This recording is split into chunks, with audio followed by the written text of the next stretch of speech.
The Great Hall of the Galactic Assembly stretched for miles in every direction. Floating platforms held representatives from 12 of the most powerful species in the known universe. Light from distant stars filtered through crystal walls, casting strange shadows across the faces of beings who had ruled the galaxy for millions of years. Ambassador Lisa Grant stood alone on the human platform. She was a tall woman with gray hair and steady eyes. Behind her, a holographic display showed Earth spinning slowly in the darkness of space. She had served humanity for 40 years, fighting for their place among the stars. Today, she knew that fight was about to end. The Velnorian High Speaker rose from his seat. His body was made of glowing tendrils that shifted colors as he moved. The Velnorians had founded the Galactic Council 3 million years ago. Their word was law. The Council has reached a decision regarding the human species, the High Speaker announced. His voice echoed through the chamber like thunder rolling across mountains. After 200 years of observation, we have concluded that humanity presents an unacceptable risk to galactic stability. Lisa felt the eyes of every alien in the room turn toward her. Some looked at her with pity, others with satisfaction. The Keth delegates, massive creatures covered in armored plates, made sounds that might have been laughter. Humanity is aggressive, the High Speaker continued. Your species fights wars over resources you do not need. You create weapons capable of destroying worlds. You spread across space like a disease, consuming everything in your path. You are chaos given form, Lisa wanted to argue. She wanted to remind them that humans had cured diseases on 12 worlds, that human engineers had saved the Tesserae homeworld from a dying sun, that human artists had created works that moved species without tear ducts to weep. But she had learned long ago that the Council did not want to hear such things. Therefore, the High Speaker said, humanity is hereby expelled from the Galactic Council. Your species is confined to your solar system. Any human vessel that crosses the boundary will be destroyed without warning. Any human found in Council space will be executed. This sentence is permanent and without appeal. The chamber fell silent. 300 alien delegates watched the lone human standing on her platform. They waited for her to beg, to plead, to threaten. Lisa Grant did none of these things. She simply nodded once and said, "We understand." She turned and walked toward the exit. Her footsteps echoed in the silence. She did not look back. On Earth, the news spread within hours.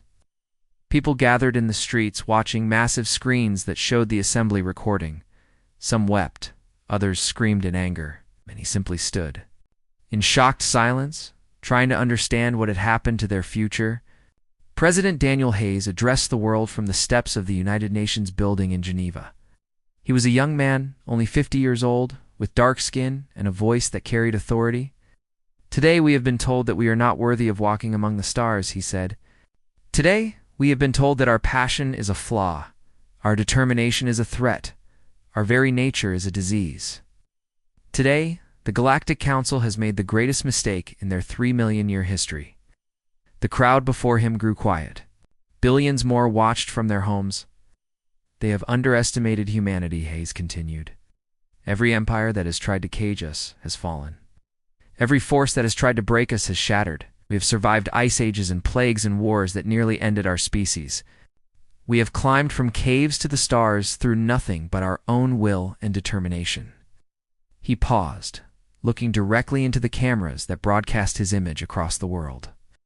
Let them have their council, he said. Let them believe they have one. We will build something greater. We will create a future so bright that their ancient eyes will not be able to look upon it.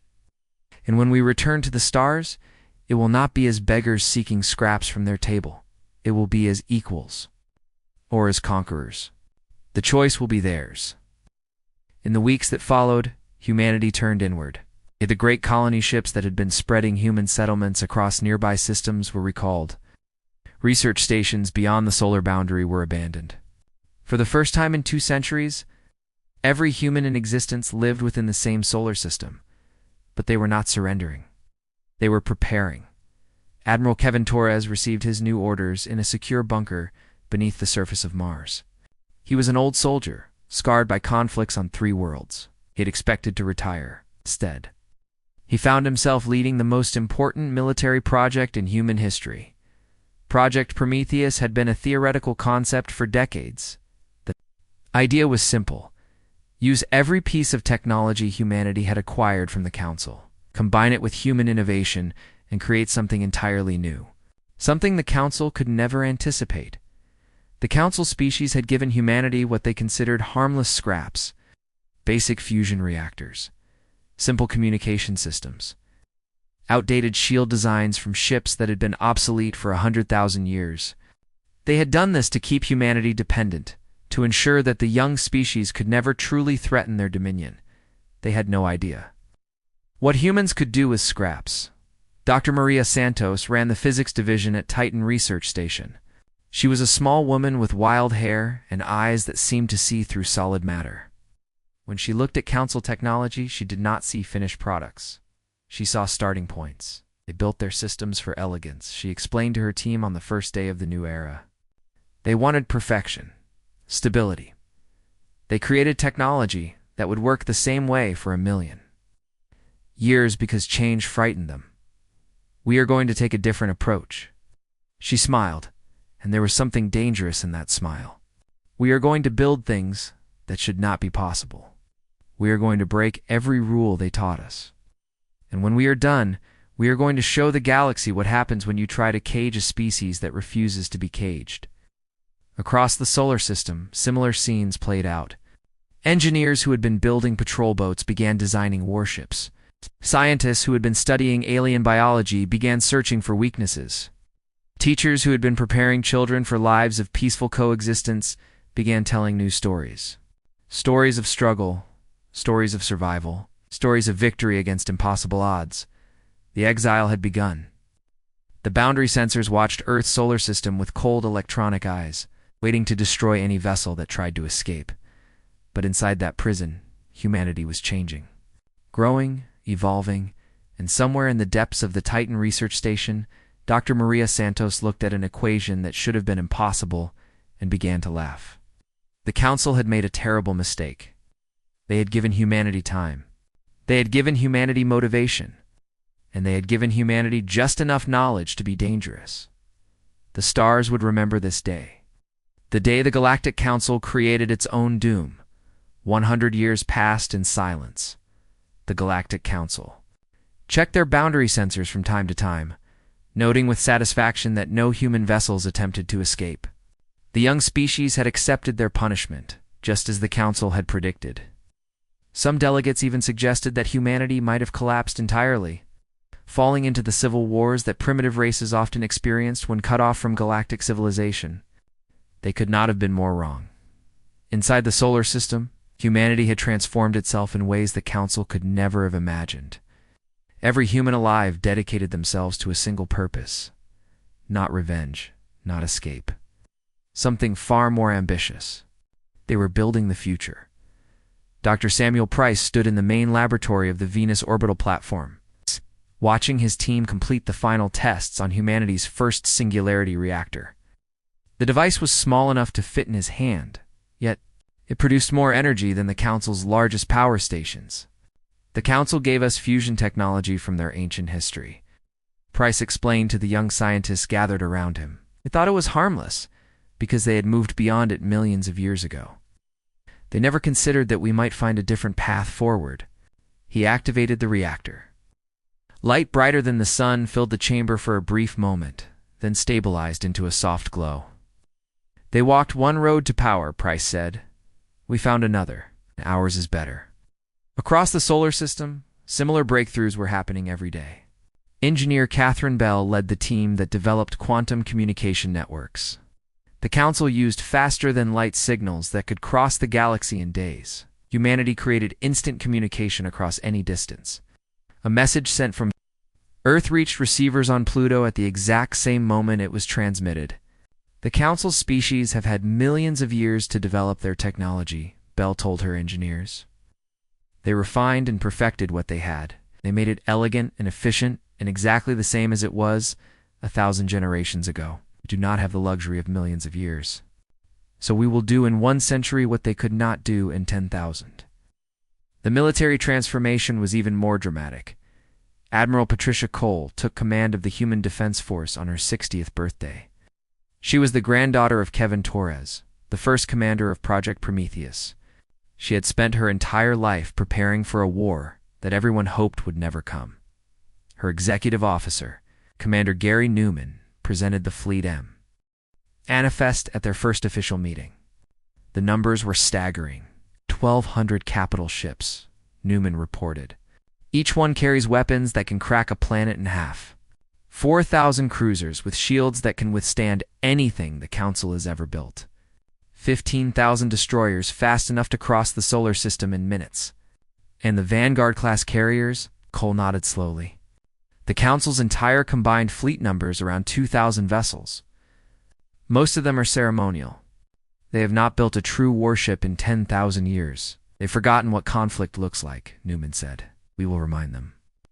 On the colony world of New Seattle, a massive station orbiting Jupiter, young pilot Lucas Grant completed his training exercises.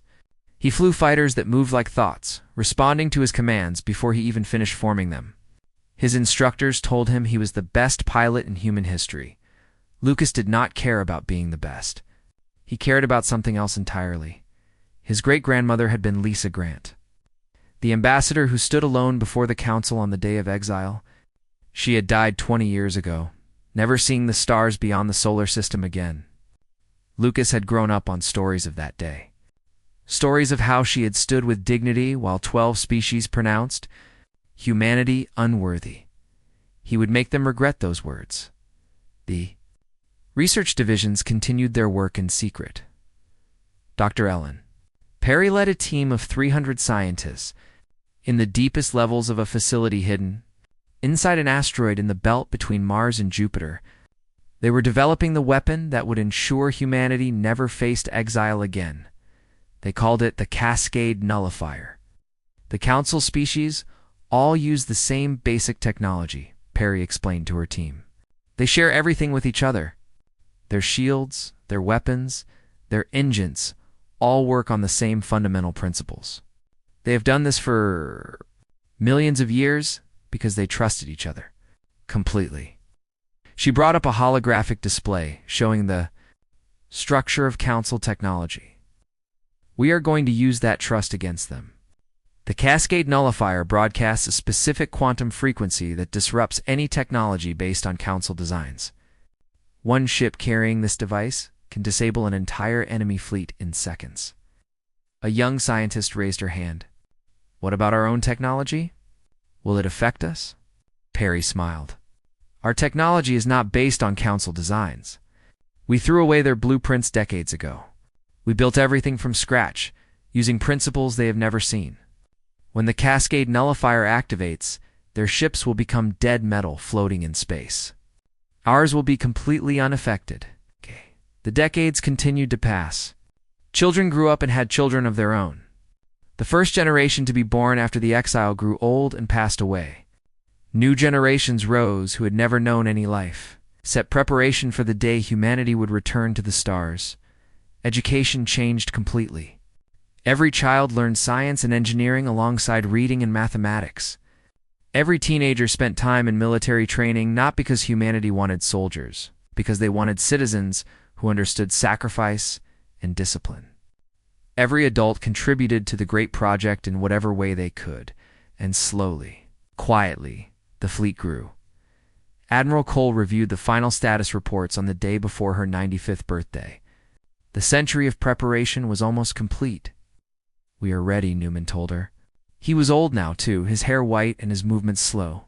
But his eyes still burned with the same fire they had shown 60 years ago. Yes, Cole agreed.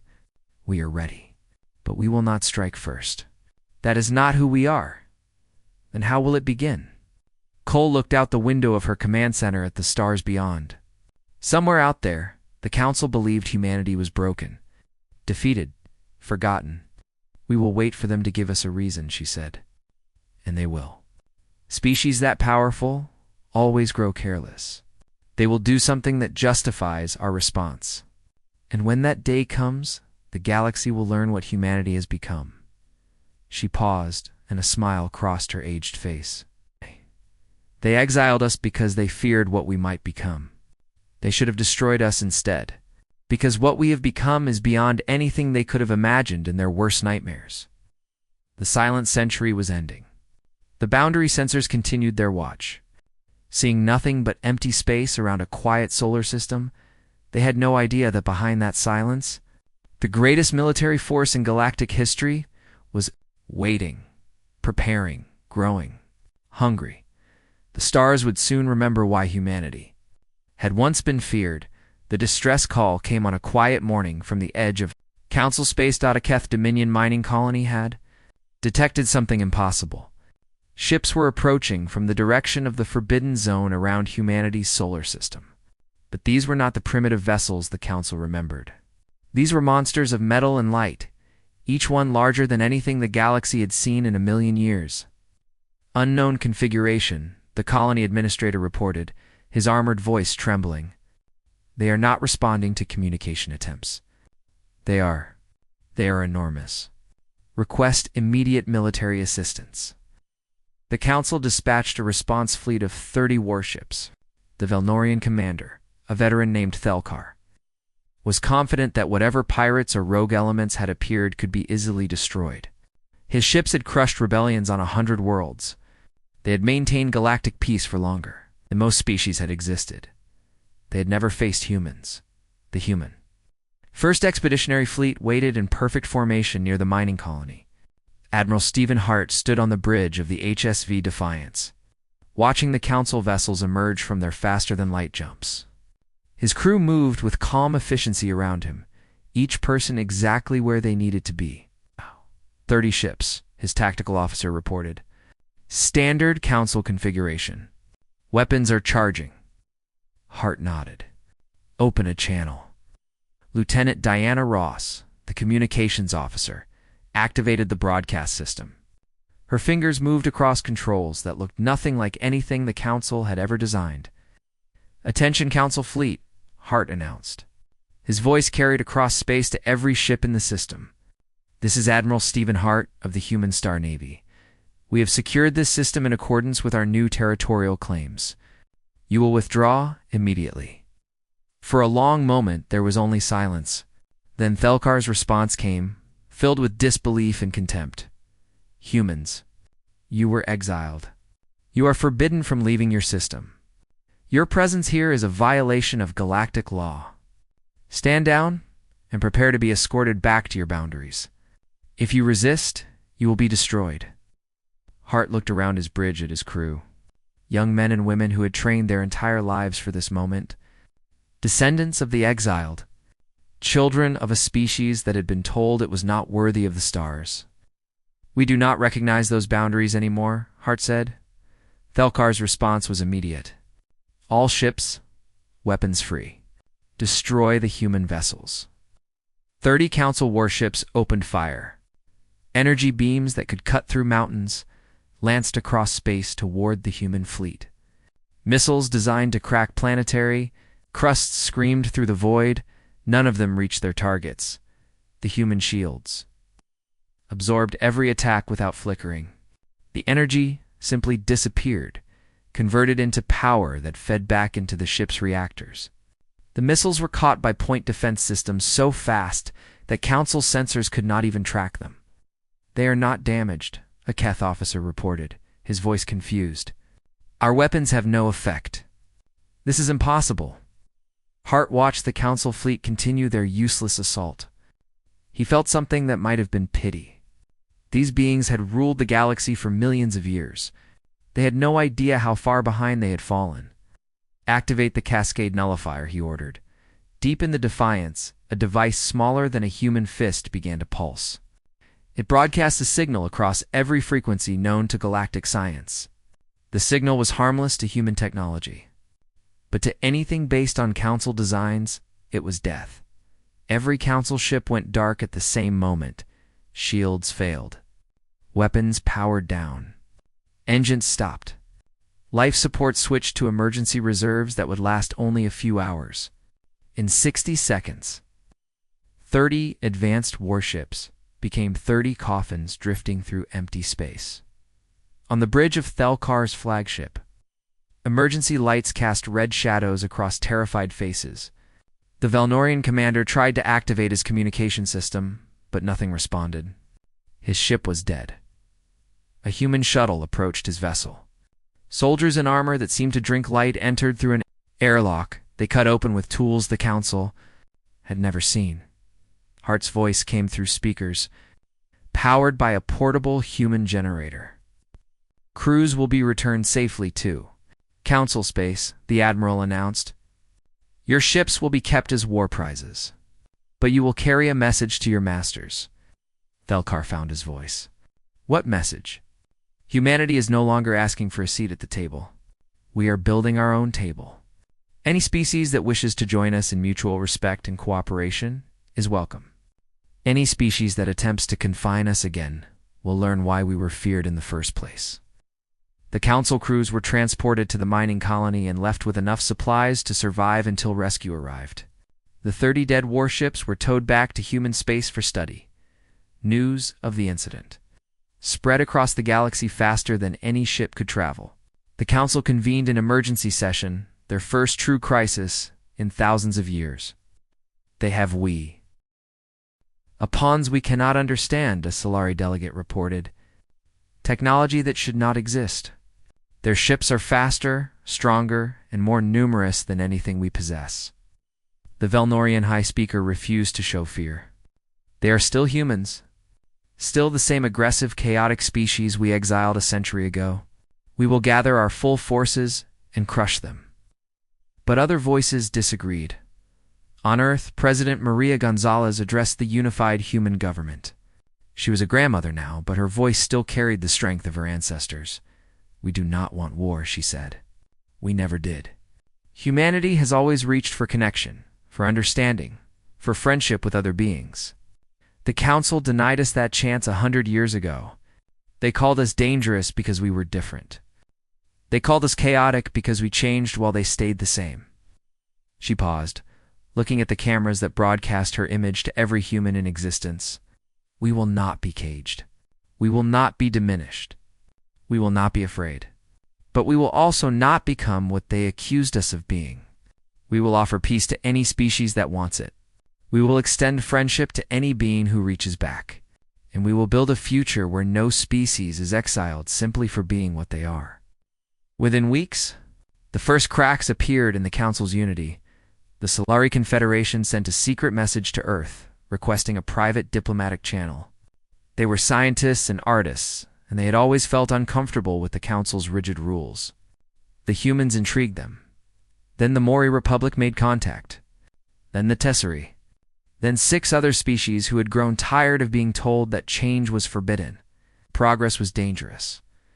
The Council was fracturing. And humanity was just getting started. Admiral Hart watched from his command center as diplomatic ships began arriving in human space. Former enemies were becoming potential allies. The galaxy was waking up from a sleep that had lasted millions of years. What do we do now? Lieutenant Ross asked him. Hart smiled. Now we show them that the Council was wrong. We show them that humans are not a disease to be contained. We are a spark that can light fires across every world. We are the species that was exiled for dreaming too big. And now we are going to teach the whole galaxy how to dream again. The stars were changing, and humanity was leading the way. 3 years had passed since the battle that changed everything. Ambassador Nathan Cole stood in the Grand Hall of New Geneva, a massive space station humanity had built specifically for this moment. The station orbited Saturn, its rings visible through crystal windows that stretched from floor to ceiling. Representatives from 14 species filled the chamber. Beings of light and stone and crystal and flesh, all gathered to witness the birth of something new. Nathan was the son of Admiral Patricia Cole, the woman who had built the fleet that freed humanity. He had grown up surrounded by war preparations, training exercises, and endless planning for a conflict everyone hoped would never come. Now he stood at the center of a different kind of revolution. The Coalition of Free Worlds, he announced, his voice carrying to every corner of the vast chamber, is hereby established today. We are not an empire. We are not a council that excludes and punishes. We are a partnership of equals, united by shared principles rather than shared fear. The Solari delegate rose from her seat. Vintara was a being of living crystal, her body catching the light and scattering it into rainbows across the walls. She had been the first alien to reach out to humanity after the battle. Now she spoke for all the species who had abandoned the old council. For too long, we accepted stagnation as stability, Ventera said. We were taught that change was dangerous, that innovation was a threat, that the best we could hope for was to preserve what we already had. Humanity has reminded us what progress looks like. They have shown us that fear of the future is the only true danger. Applause filled the chamber. Beings who had never touched before reached out to their neighbors. Species who had been rivals for millions of years smiled at each other with eyes that had learned to see differently. The old Galactic Council had shrunk to 4 members. The Valnorians still led them, but their power was fading with each passing day. They had attempted 2 more military responses against human expansion. Both had ended in humiliating defeats without a single human casualty. The first attempt had been a fleet of 200 ships, the largest force the Council had assembled in 1,000 years. The human Third Fleet had destroyed them in less than an hour. The second attempt had been a sneak attack on a human colony, hoping to capture civilians as hostages.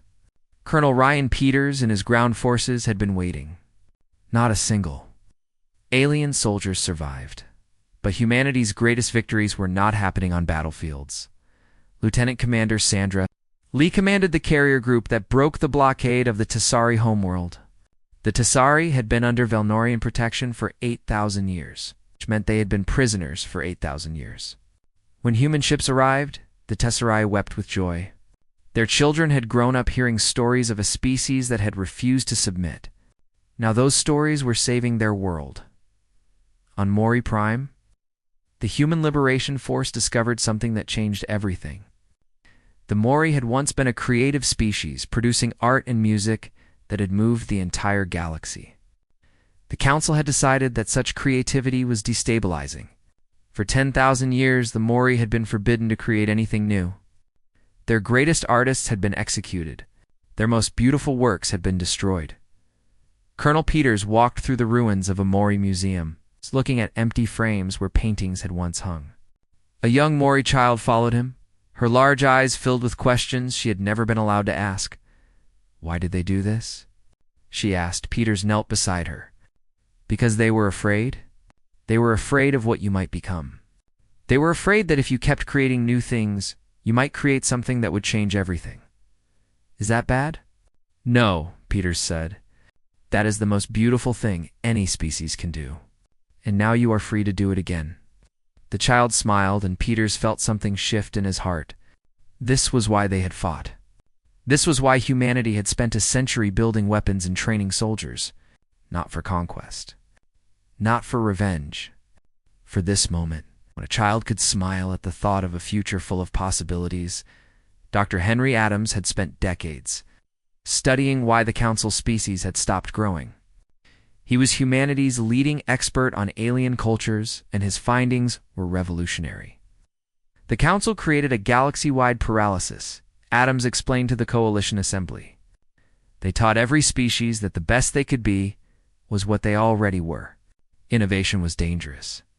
Ambition was a flaw. Dreams were diseases that needed to be cured.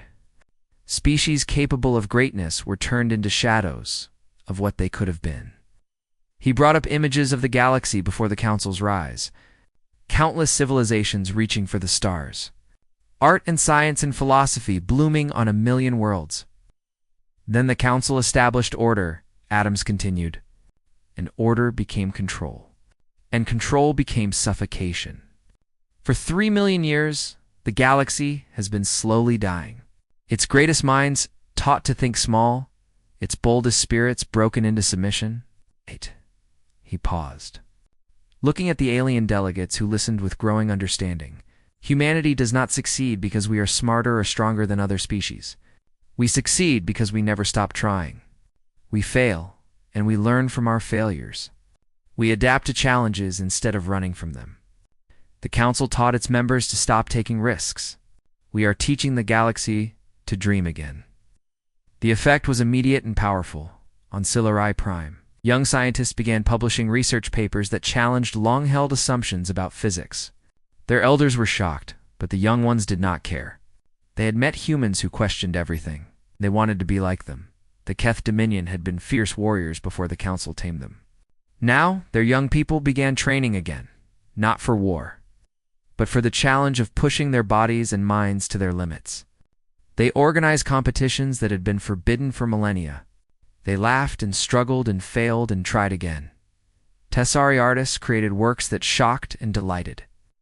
Their traditionally conservative culture, a painter named Kelver produced an image that showed the moment of liberation. Human soldiers standing beside weeping Tessari as chains fell from their hands.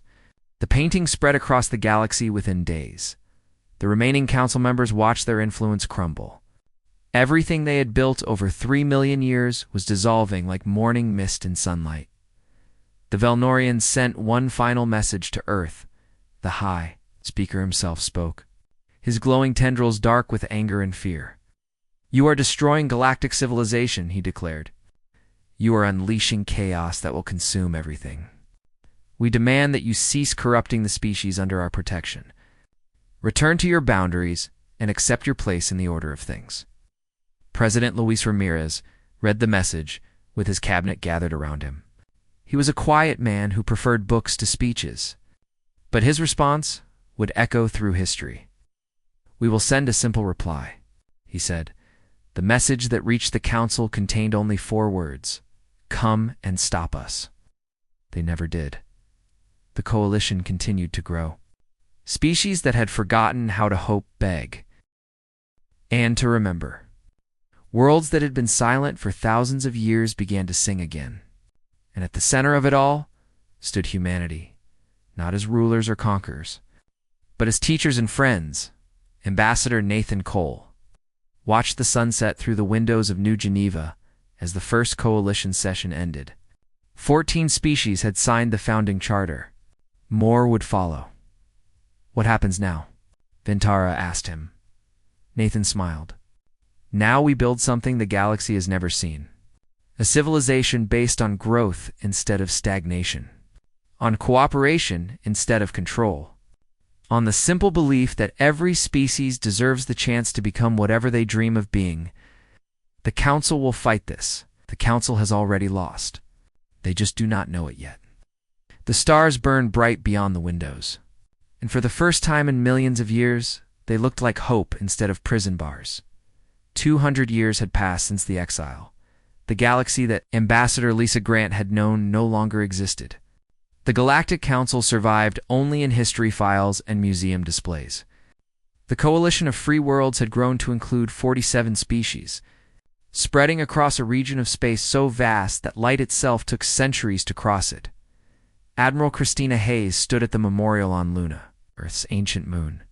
The structure rose from gray dust toward black sky, a wall of polished stone carved with thousands of names. These were the humans who had made the transformation possible. Scientists who had unlocked impossible technologies. Soldiers who had fought and died for freedom. Diplomats who had turned enemies into friends. Ordinary citizens who had simply refused to accept that their species was lesser than any other. Near the top of the wall, Christina found the name she was looking for. Lisa Grant, her great-great-grandmother.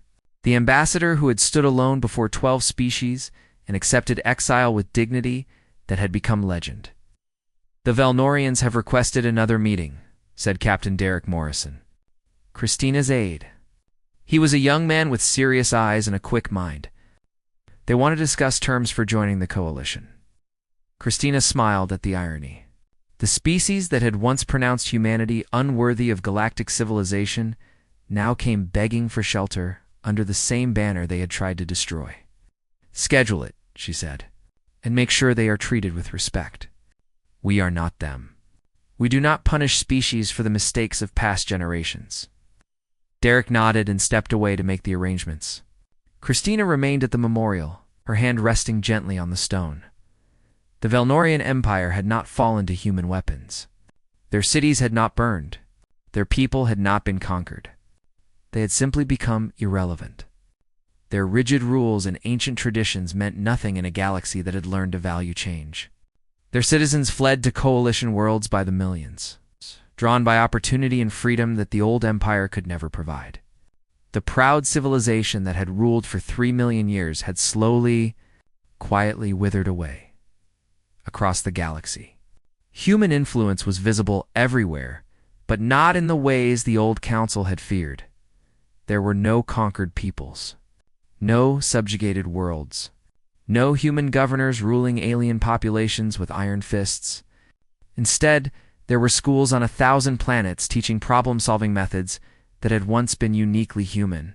Research stations where scientists of 20 species worked together on challenges that would have seemed impossible to the stagnant council. Trade routes connecting worlds that had never interacted before. Carrying goods and ideas and dreams between species that were learning to see each other as friends. The human military remained powerful, but it had not fired a shot in anger for 50 years. Admiral Hayes commanded the largest fleet in galactic history, yet her ships spent most of their time providing disaster relief, escorting science expeditions, and protecting trade convoys from the occasional pirate band. We built weapons that could destroy stars, she had told the Coalition Assembly at her promotion ceremony. We built them because we had to, because we were alone and afraid and surrounded by beings who wanted to cage us forever. But weapons are not who we are. They never were. We are builders and dreamers and explorers. The weapons were just tools we needed to survive long enough to show the galaxy what we truly wanted to become. Commander Rachel Morrison piloted her exploration vessel beyond the edge of known space, continuing the eternal human push into the unknown. Her crew of 12 included 6 different species, all volunteers who had chosen to seek new frontiers together.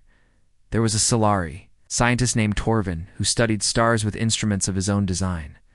A Keth warrior named Breck, who had discovered a passion for poetry during his time on human worlds. A Tesserae artist who painted everything she saw, creating a visual record of places no living being had visited before. They were the future. Not just humanity's future, but the galaxy's. A future where species worked together instead of competing, where differences were celebrated instead of feared, where the stars belonged to everyone brave enough to reach for them. On Earth, the old United Nations building had become a museum. School children from every coalition species toured its halls, learning about the time when humanity had been divided into nations, then united by exile, then expanded to embrace the galaxy. A young human girl named Sophie walked through the exhibits with her class. She had green eyes and brown hair, and a curiosity that her teachers found both delightful and exhausting. She stopped before a display showing the Great Hall of the Galactic Council, as it had looked on the day of exile. Why did they think humans were dangerous? She asked her teacher, Professor Walter Klein. He was an elderly man who had spent his life studying the history of first contact between species. He considered the question carefully before answering. Because we were different, he said. We changed when others remained the same. We questioned when others accepted. We reached for more when others were satisfied with less. That frightened them. They had spent millions of years building a galaxy where nothing ever changed. And then we appeared and showed them that change was possible. They did not know how to handle that. But we are not scary, Sophie said. Professor Klein smiled. No, we are not. We are just human. And it turns out, that was exactly what the galaxy needed. In orbit above Earth, the HSV Defiance had been preserved as a monument. The ship that had first announced humanity's return to galactic affairs now served as a museum, a reminder of how far they had come. Visitors from across the coalition came to walk its corridors and see where history had changed. The bridge had been kept exactly as it was on the day of first contact.